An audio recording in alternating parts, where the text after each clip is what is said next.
আমি একজন পল্লী চিকিৎসক। আমার কাছে অনেক গর্ভবতী মহিলারা আসেন ৪৫ দিন প্লাস। তারা বাচ্চা নষ্ট করতে চায়। ডাক্তার হিসেবে রোগীর প্রয়োজন কিংবা সমস্যার সমাধান করলে কি আমার গুনাহ হবে?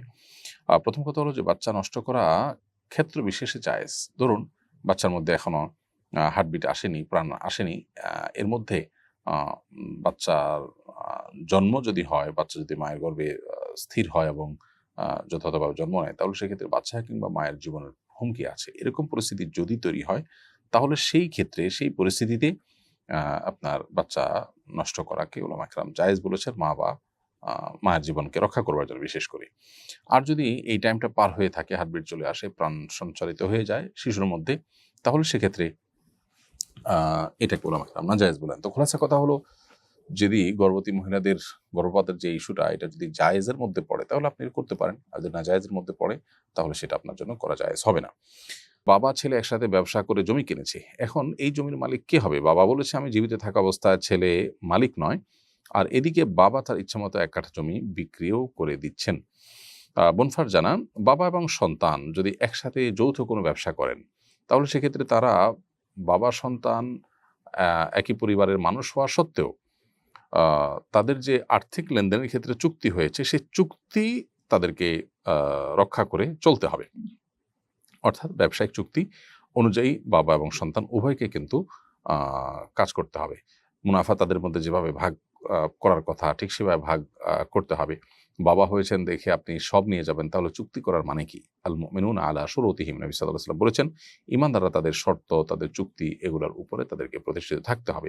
অন্যের সাথে চুক্তি রক্ষা করার গুরুত্ব যতটুকু নিজের সন্তান, নিজের বাবা, নিজের রক্ত সম্পর্কীয় যারা আছেন, তাদের সাথে চুক্তি রক্ষা করবার গুরুত্ব তো আরো বেশি। অতএব এখানে চুক্তি লঙ্ঘন করার কোনো সুযোগ নেই।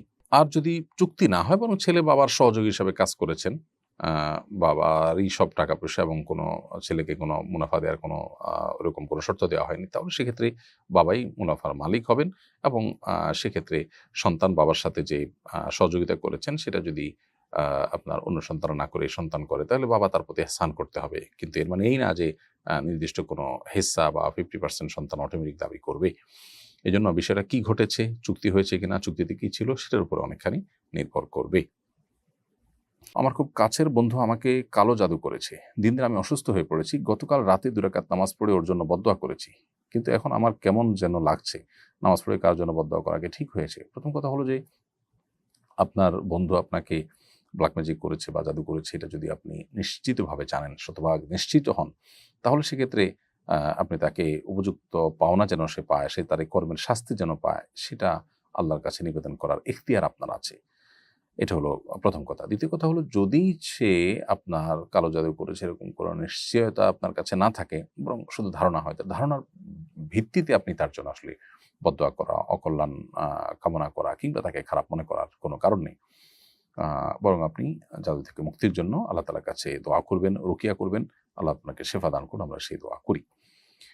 আমার স্বামী নামাজ পড়ে না, দিনের কোনো জ্ঞান নেই, নিজের ইচ্ছামতো ফতোয়া দেয়, আমার সাথে দুর্ব্যবহার করে, মারধর করে। কোরআন হাদিসের কথা বললে আরো বেশি অত্যাচার করে। আত্মীয়স্বজনের আ আত্মীয়স্বজন দিয়ে অনেক চেষ্টা করেও কোনো ফল হয়নি। আমাদের ২ সন্তান আছে। এই পরিস্থিতি ইসলামের দৃষ্টিতে আমাদের করণীয় কি? বোন, আল্লাহ আপনার প্রতি রহম করুন। আপনার স্বামীর যে বর্ণনা আপনি দিয়েছেন, বাস্তবে যদি ঠিক সেরকমই হয়ে থাকেন, তাহলে সেক্ষেত্রে আ তিনি তার জুলুমের কারণে আল্লাহ তাআলার কাছে অপরাধী হিসাবে বিবেচিত হবেন এবং আপনি আপনার চেষ্টা যেমনটি বলেছেন ধারাবাহিকভাবে আপনি করেছেন, নিজে বুঝিয়েছেন, আত্মীয়স্বজনদের চেষ্টা করেছেন, হয়নি। আ এরপরও আপনার যদি মনে হচ্ছে যে তার সাথে আ আর থাকার কোনো, এরপর যদি আপনার মনে হয় থাকার কোনো ওয়ে নাই বা থাকাটা আপনার জন্য জটিল, বরং থাকলে আপনার ঈমান আমল নষ্ট হবে, তাহলে আপনি তার থেকে তালাক নেওয়ার উদ্যোগ নিতে পারেন। কিন্তু আমি আপনাকে পরামর্শ দিব, এর আগে আপনি আমাদের সংক্ষিপ্ত সেশনের প্রশ্ন উত্তরের উপর নির্ভর না করে, বরং বিদগ্ধ, বিচক্ষণ একাধিক আলেমের সাথে পরামর্শ করে, আ খুবই বুদ্ধিদীপ্ত মানুষজন যারা আছেন, তাদের সাথে আপনার সার্বিক অবস্থা খুলে বলে পরামর্শ করে তারপর আপনি করণীয় ঠিক করলে সেটা ভালো হবে।